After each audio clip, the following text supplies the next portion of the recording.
Hello, everyone. Thanks, Karina. So, I'm a principal software engineer at Red Hat and working in the business process automation team, and in particular, focus on a Trust AI initiative. My background is mainly on machine learning, natural language processing, and explainability. And yeah, that's as quick as possible. So my introduction. So I'll hand over to the others. What about you, Rui? Tell us about you a little bit. Hey everyone, my name is Rui, and I'm a software engineer at Red Hat, and I have a background in statistics and in computer science, and I've worked previously in distributed applications. I worked in Apache Spark running on OpenShift, and in machine learning as well, and developing intelligent applications for OpenShift.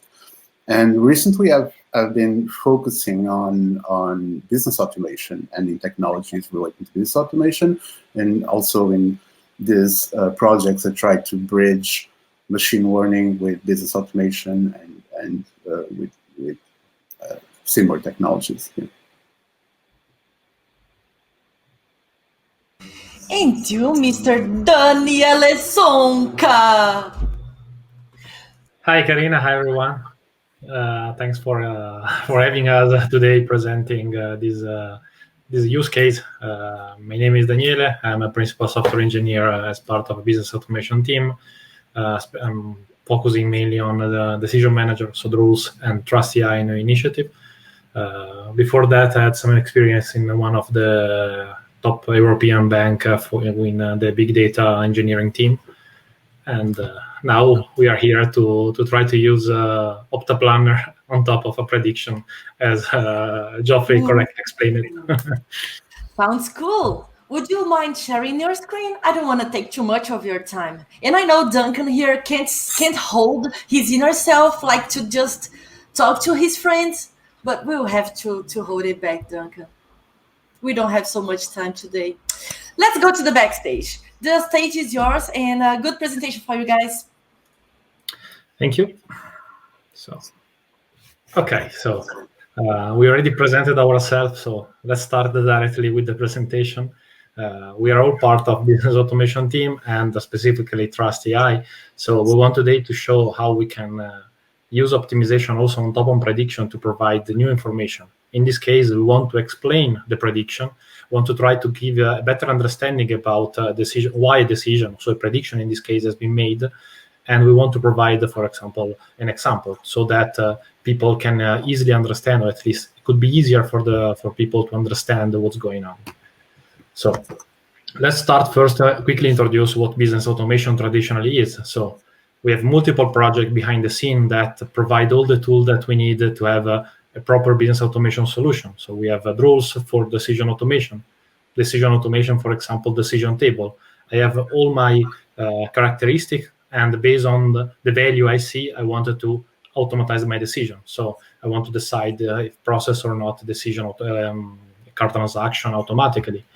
Processes. I have my case, I have my loan approval, I have a credit card approval. We are full of tons of processes that need to be automatized, because otherwise you cannot really scale. And definitely, of course, Optaplanner and the mathematical optimization is part of the story.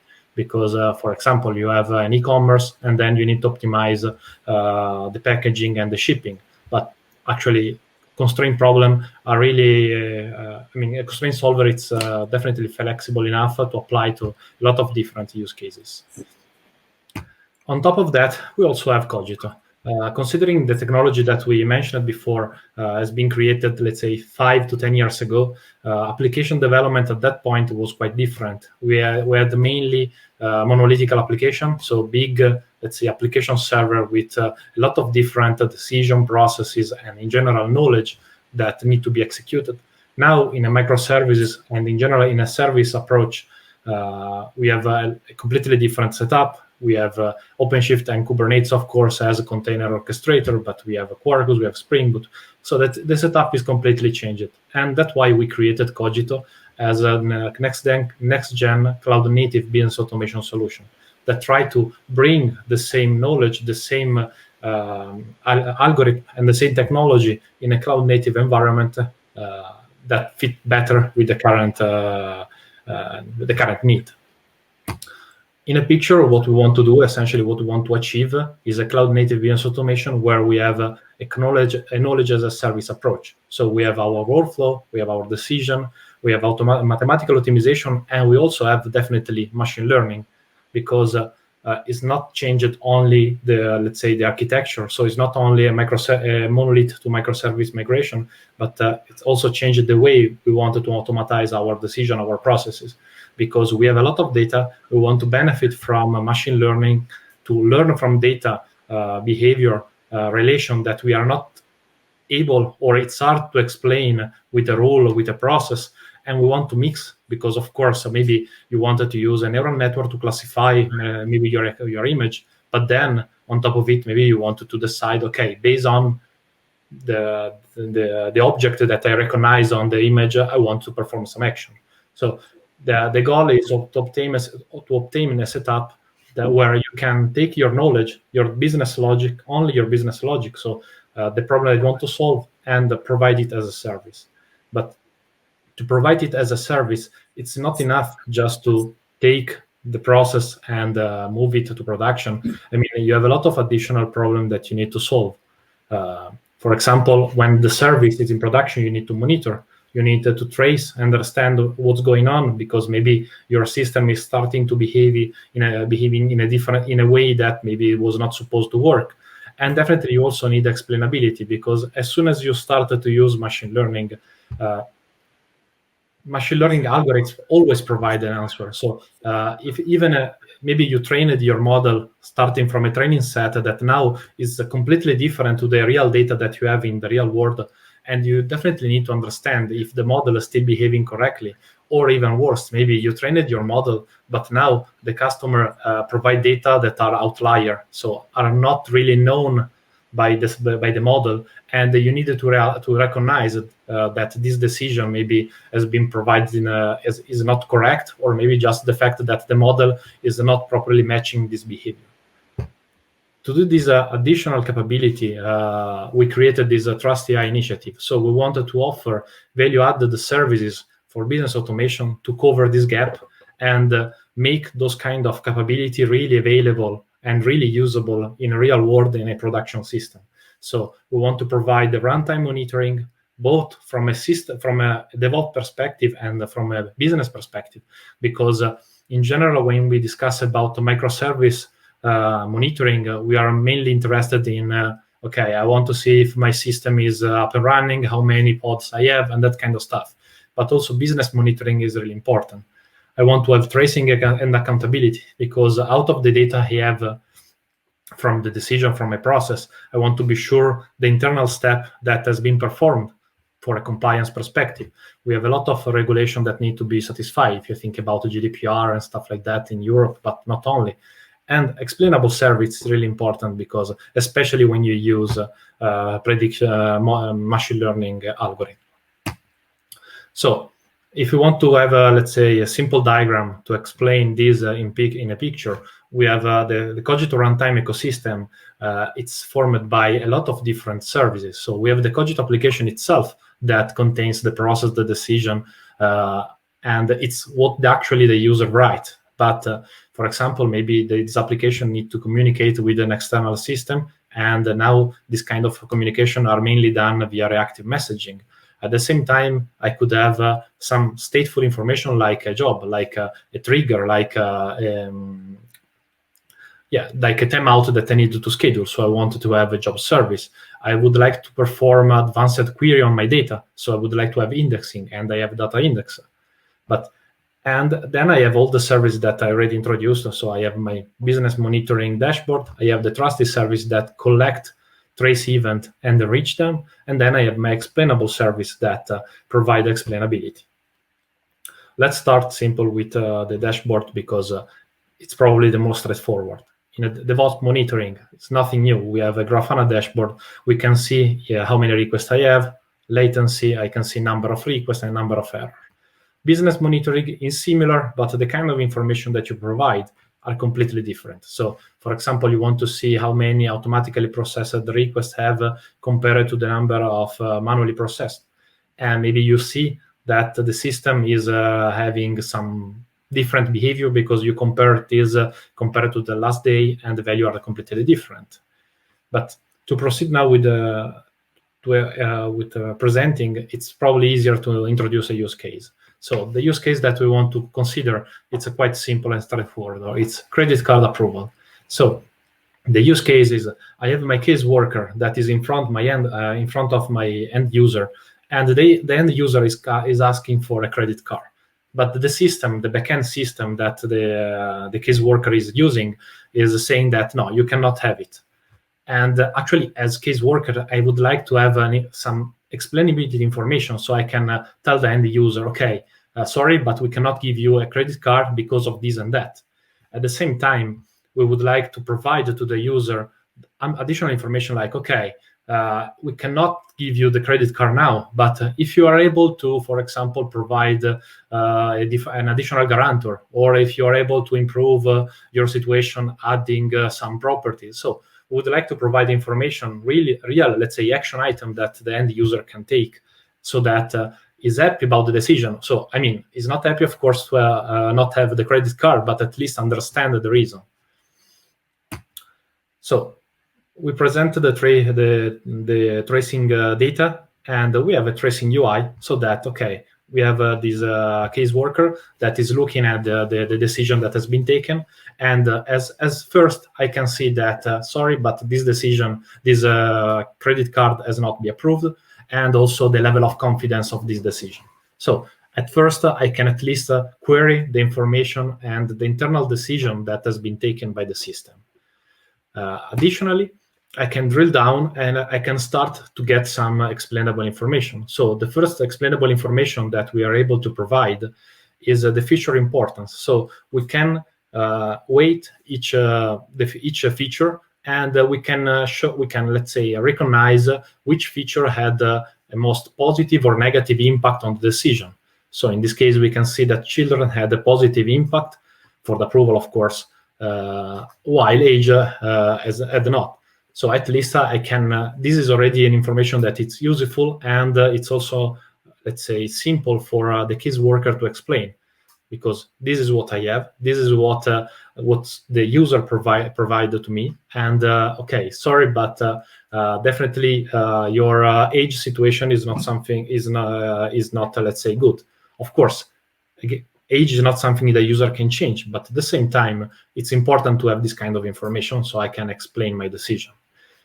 To better understand what explainability is and let's say classify different approaches and proceed with the example-based explanation, I will let Tommaso continue the presentation.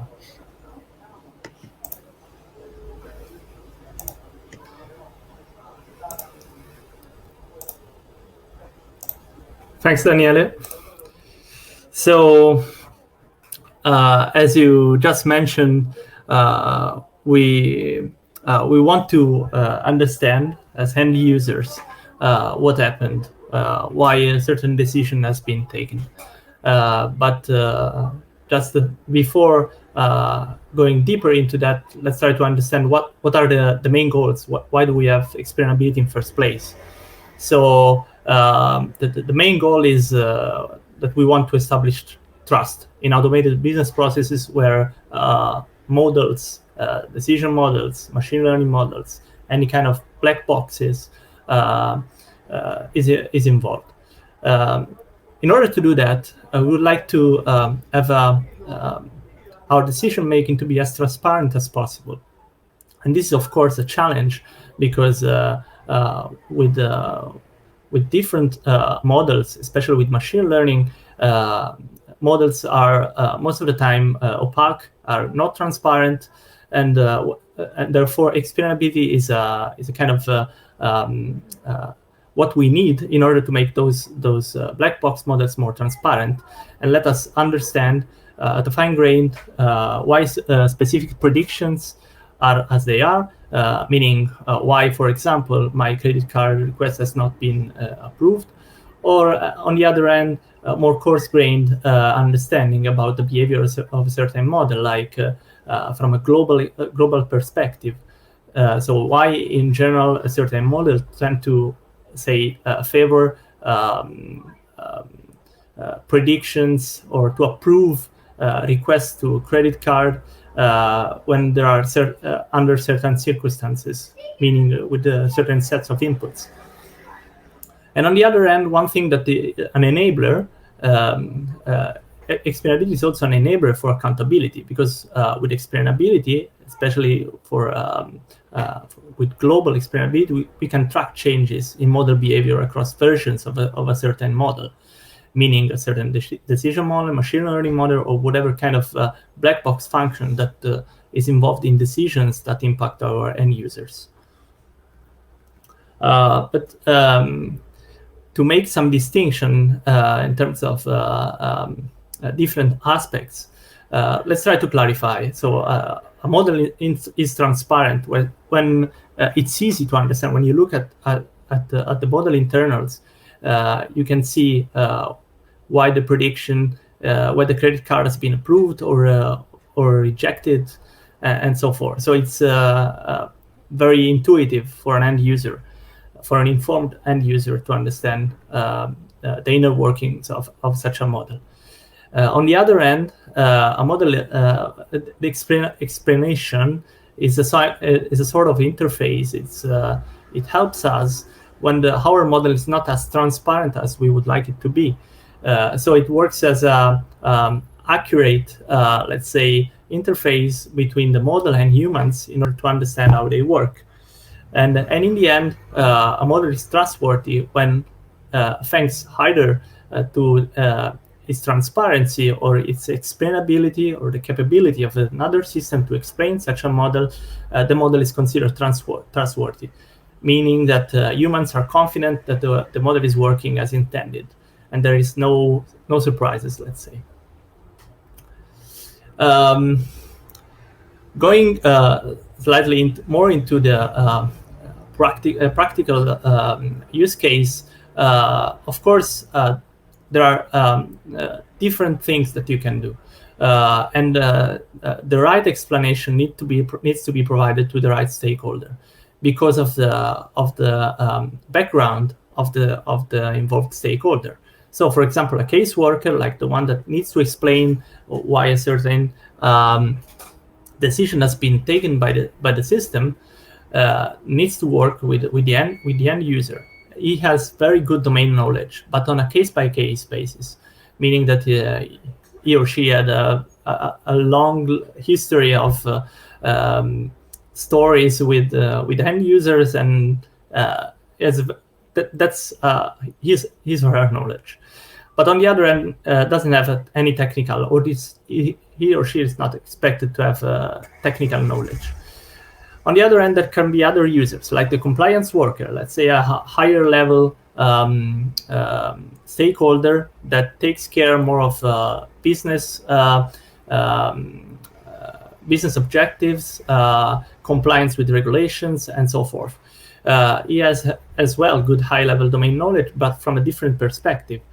So he doesn't probably know case by case how the system reacts with respect to different end users, and but has a kind of a more high-level abstract knowledge of the domain, and doesn't have any technical knowledge, or at least it's not expected to have. Whereas there is the data scientist, which is far from the users. He has no, or at least has limited knowledge of the domain, and has good technical knowledge. And for each of these users, there has to be the right explanation in order to better work with such models. For example, for the caseworker who needs explanation on a case-by-case basis to support end users, local explanations are good. And local explanations are explanations that relate to single predictions, to single decisions being made by the system.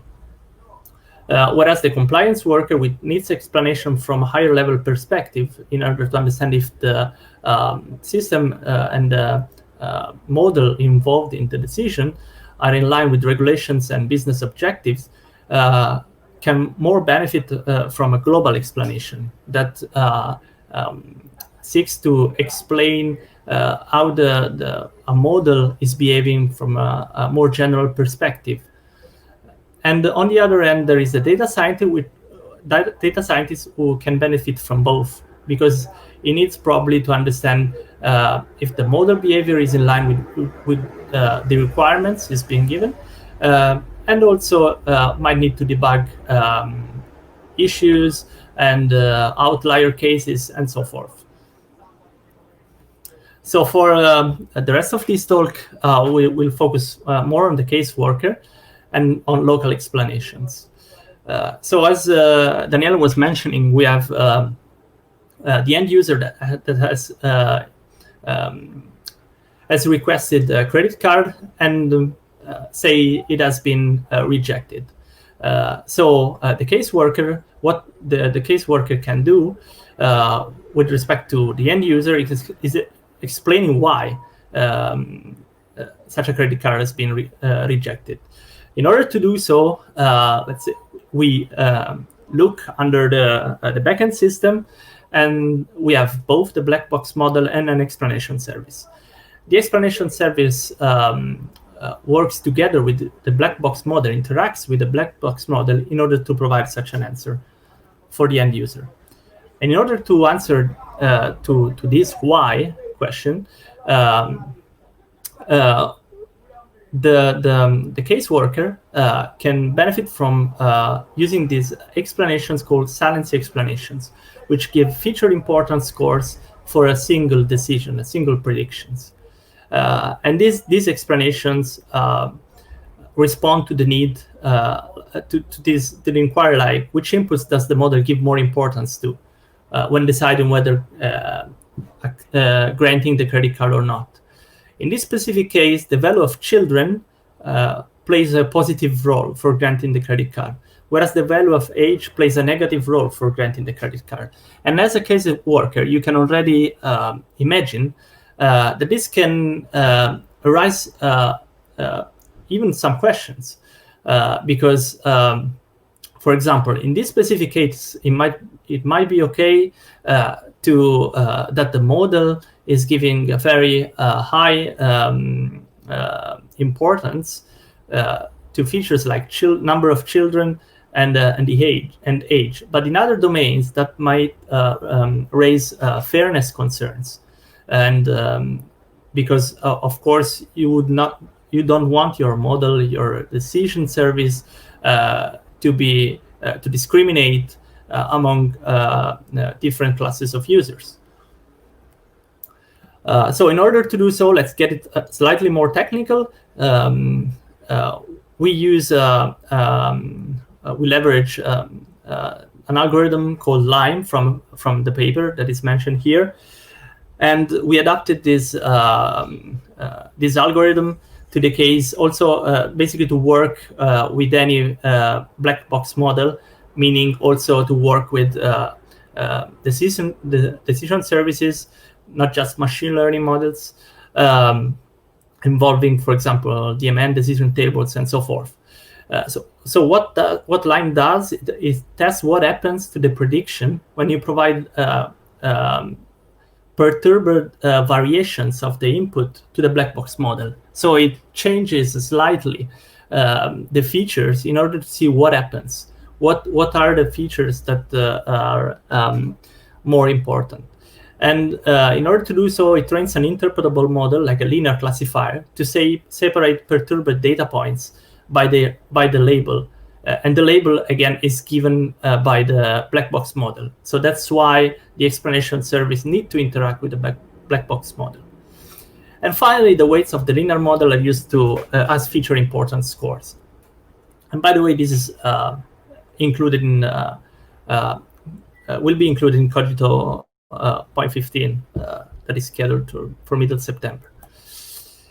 But now let's get it a bit further. So now as an end user, I know why, but then what can I do? How can I process this information, this explanation, in order to to get satisfied and get my credit card. So again, in order to do so, the caseworker queries the explanation service. And the need of the caseworker is to understand what the user should change in order to get the credit card, but still not having a completely different profile. The explanation, the kind of explanation that is useful in these cases is the exemplar explanation type. Such explanations are still local explanation for single predictions, but are provided by means of examples. So in the input space, like features, say. Specifically for this need, counterfactual explanations are what we need. Basically, they provide examples that have the desired prediction. So in this case, the credit card has been approved, but are as close as possible to the original input. So this answers the question, how should the user change its inputs in order to get a formally rejected credit card request granted? To get a high-level understanding of how counterfactual explanations work, we can, let's say, summarize them as being implemented as a minimization problem of two cost functions. The first cost function relates to the inputs and represent the distance between the original input and the new input to be generated, the counterfactual explanation. And the other cost function, which is the target cost, representing the distance between the desired output, which is credit card approved, and the output generated by the black box model on the new input, which is the counterfactual explanation. So if you think about it, that could be done by sampling, I don't know, an infinite number of inputs, and of course this would be a huge search space, especially when there are high-dimensional inputs, numerical features involved, and of course there is also the problem of out of distribution. Like I could sample an input that is completely unrelated to a real, like age, I don't know, 1000. Completely unrelated to real life. And other things like our constraints make the problem worse. Like, what should I change? So if the system tells me that I should be younger, well, I cannot go back in time. So that's a problem. And with this, I would hand over to Rui for the demo. Thank you, Tommaso. Share my screen.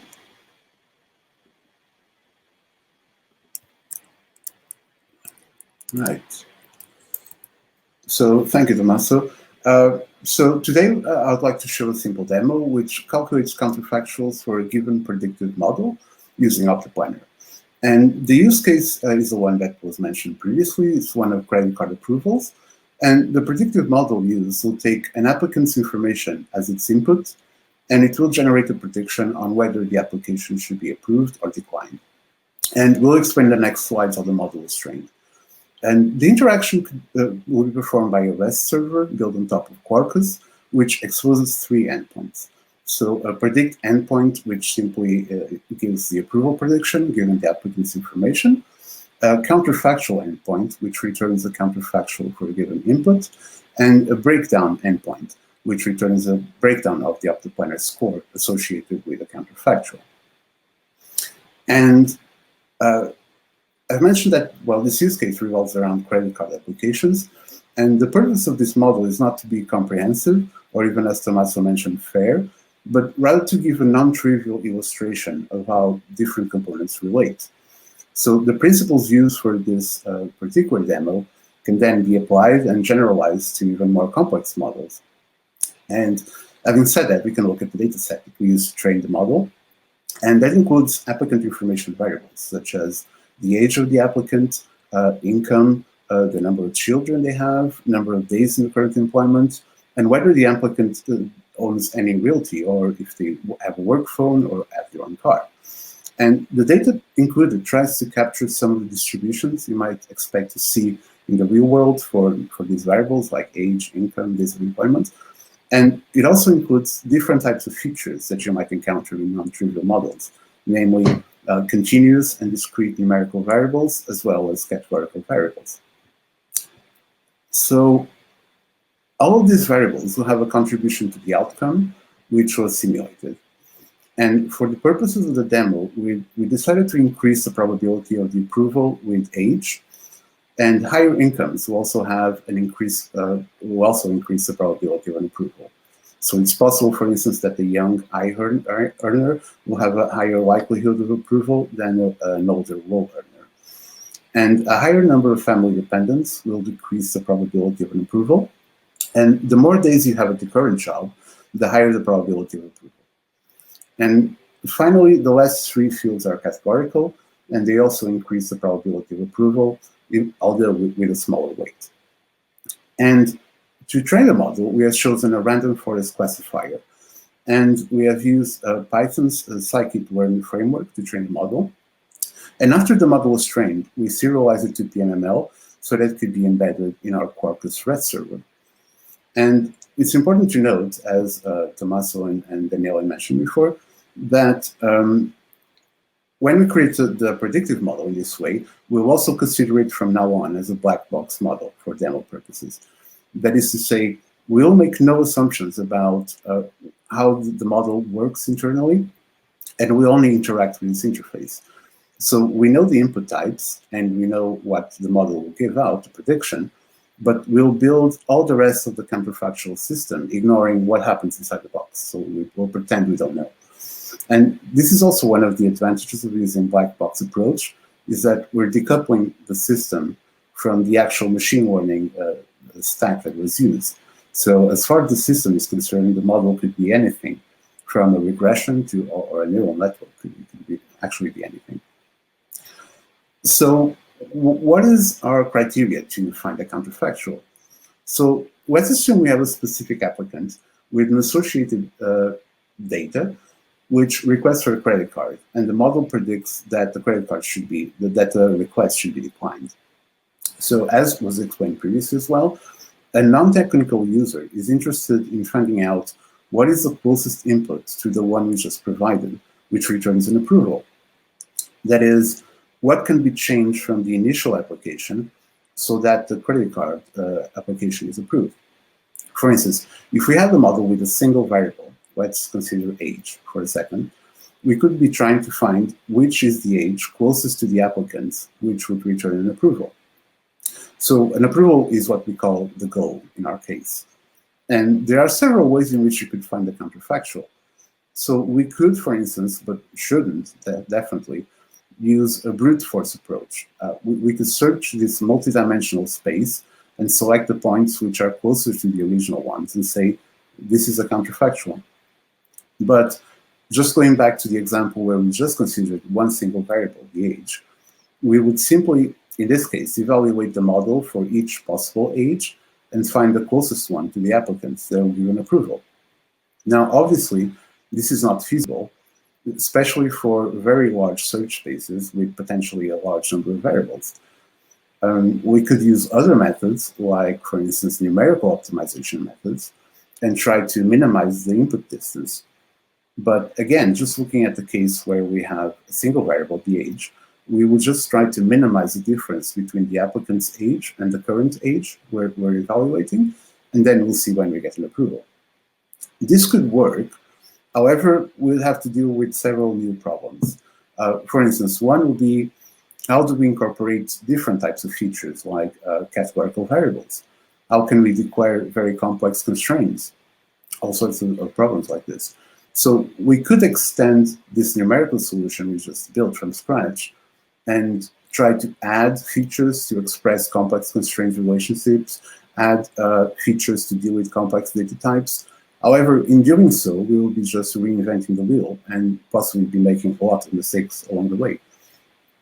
So we talked about complex constraints. So what constraints are we talking about, really? So even though we're trying to find a solution close to the original inputs, some variable changes might not be very helpful, and Tommaso mentioned some. For instance, it wouldn't be very helpful to tell an applicant that he could have a credit card if he changed his age. So we could say, well, if you were younger, you would have the application, or if you were older, or if you change the number of children you have. So it could be a valid solution, but not a very helpful one. And as such, we might want to add additional constraints in our search. For instance, we want solutions which minimize the changes in inputs, but that leave certain inputs unchanged, such as, in our example, age and number of children. So since this can be considered, and it is a constraint-solving problem, we should use the best tools we have at our disposal. And that's why for this problem, we've chosen to apply Optipoiner. So Optipoiner is an excellent tool to calculate these types of solutions to these problems. It is a battle-tested constraint solver which can efficiently find answers to NP-hard problems. And we also can express complaint constraints fluently using any JVM language. It includes a variety of search algorithms, and this allows us to focus on the important parts of the counterfactual problem. That is, how to quantify what is the best counterfactual rather than trying to reinvent complex search domain algorithms. So there are lots of use cases which are very famous and popular for Optipoiner. So we just thought of showing this new application, this new use case for which Optipoiner could be used. And it also includes capabilities which are useful for dealing with machine learning models, such as exploration of the score itself to better understand why a counterfactual was chosen, and as well as other utilities like benchmarking, and so we can choose between different approaches and try to gauge what's the best method for our current problem. So since we're using Optipoiner, how can the counterfactual be expressed as an actual Optipoiner problem? So we start by defining our score of what is the best counterfactual. And we use a bendable score in this case. We use a bendable score with 2 hard score levels and 1 soft score level. And the primary hard score level corresponds to our main predictive goal. That is, we want to avoid all solutions for which the prediction is different from the goal. As an example, we're just trying to find an approval, and we want to avoid all the inputs that result in an application being declined. So we're going to penalize the solutions for which the application is declined. The secondary hard score level relates to what we just mentioned about the constraint variables, the age and number of children. We want to penalize solutions which have to change these constraint fields. And at the soft score level, we're going to use the distance between the features themselves as a score. And in this case, it was calculated as the square of the Manhattan distance, but you can use pretty much any other feature distance measure that you want. And just a note about the hard score, we could have excluded solutions which break our constraints from the search space. However, there are some good reasons to include them. We might be interested in solutions which are not feasible, but they could provide additional information about the model. For instance, we could search for a counterfactual and just say we haven't found any counterfactual, or we could search for a counterfactual and say we found a counterfactual, but the only way we got there was by changing these 2 fields. There is no other way that a credit card application would be approved if you hadn't changed the age or the number of children. And that is still valid information. It's still informative about the model that we are using. It gives us an insight about the actual model. So how does this work at the implementation level? So at the implementation level, we declare the constraints using Optipoiner's streaming API. And the streaming API also gives us the benefit that it will later on provide us a clear breakdown of the score, which we'll use on the REST server. And an important part of this implementation is how do we declare the boundaries of our search space. So we use Optipoiner value range providers, and the boundaries used arise from domain-specific knowledge. That means we're not using any boundaries calculated from the actual training dataset or the dataset that's been associated with a certain model. And there are 2 reasons for that. One of them is that it might be entirely possible that the counterfactual that we find falls outside the values that already exist in the training data.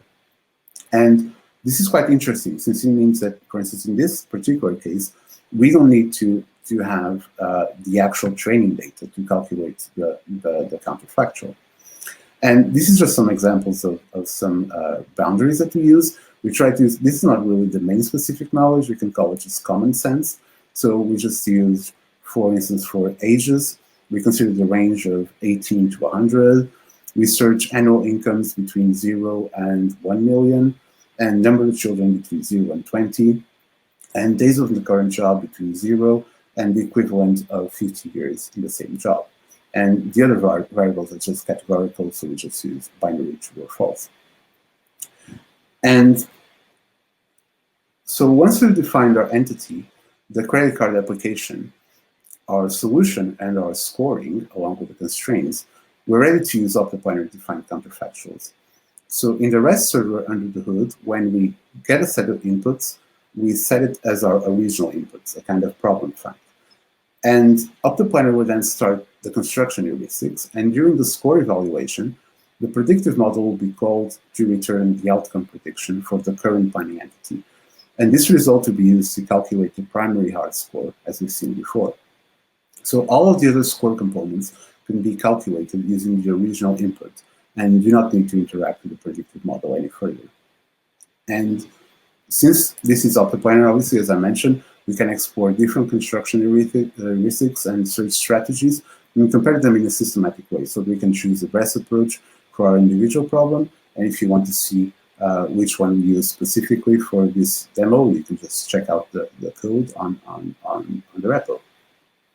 So without any further ado, I'll just show you quickly how this works in practice. So the first thing we do is just start up the REST server.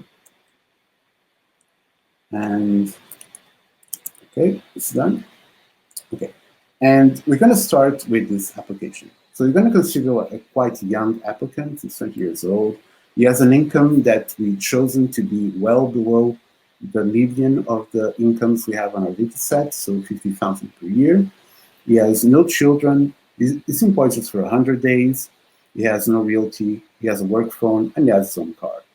So we tested this beforehand, so we know this is going to be a rejection, but let's just ask the REST server to predict what will be the credit card application in this case. And okay, here we go. So as expected, it's not going to be approved, and the model actually tells us with some extra information saying, I can tell you with a confidence of 72% that this application is not going to be approved. Now, if we take this data and put it to the counterfactual endpoint and ask, so what would need to be changed on this application so that this person will get a credit card?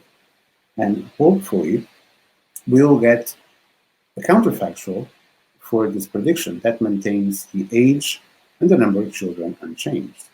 So we just set a hard limit to the search of 30 seconds, and that's purely because of time constraints for the demo. We could have tried to run it for longer, but let's see what the answer is. All right, okay, so here we go. So the server is telling us that if this person earned almost 100,000 per year, and if it was employed for almost 2,000 days, then this application will be approved. Okay, so that's quite good to know. So let's take the counterfactual and actually try to predict on a counterfactual. So, okay, here we go. So if this was the application, we will get an approval for the credit card, and this time we will get it with a confidence, of being 55% approved. And this actually makes sense that it's such a close probability, because we're not trying to find which data is going to definitely give this person a credit card. We're trying to find the closest one to the original, which was a rejection, that will give it an approval. So it's going to be quite close to the threshold. Now, what happens if we take a kind of nonsense application?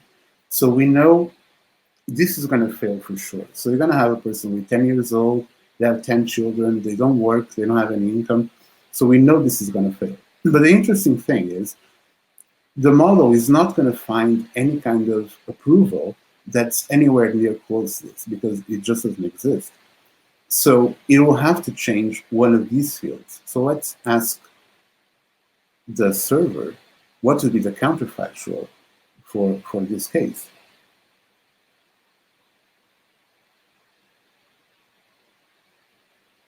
So just wait a few more seconds.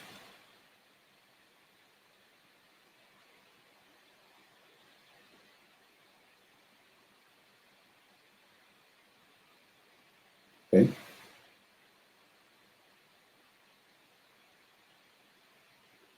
Here we go. So Optoplanner is telling us, well, we did find a counterfactual, but this is a distance from the features. So you can see it's quite a large distance. You actually had to walk a long way to find a counterfactual. And it had to change the age. So there was no way I could find a counterfactual if I hadn't changed the age, because obviously it even takes part of our search boundaries that we don't even consider people with 10 years old. We just start considering the 18. So it had to change. And this is still valuable information about it's valuable insight about the model. And this concludes my part of the demonstration. So thank you very much. And now I'll just hand over to Daniele, that will just give some final remarks.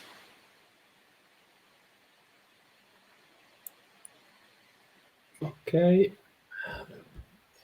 So let me just try to summarize what we presented today. First, we started introducing Cogito that enable business automation on cloud in a cloud environment. Then we presented Trust AI initiative that adds value-added services on top of Cogito to enable tracing, explainability, and monitoring.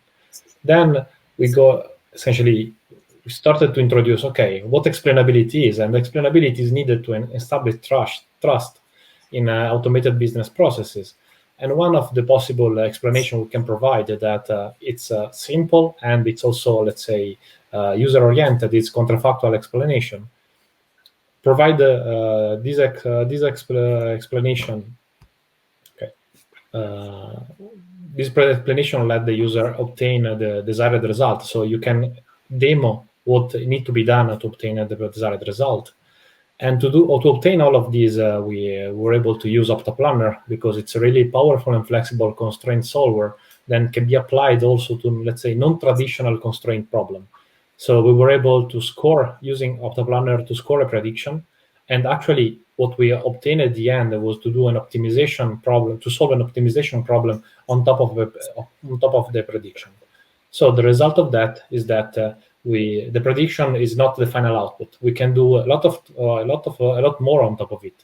At the moment, we just started with this counterfactual explanation using Optoplanner, but the reality is that we can enrich, we can explain decision, and then we can use those information again to enrich the final decision. So, for example, we can, let's say, starting from a new solution that has been provided, and maybe directly suggest this to the end user. So we can enrich the logic and we can have a really powerful decision automation and business automation solution, combining different type of AI. Last part, resources. Okay, we have a Cogito website, of course. We have a couple of blog posts where we introduce Trust AI. Then, of course, we share the code. And finally, we have a link to if you're interested on example-based explanation that you can use. Thank you.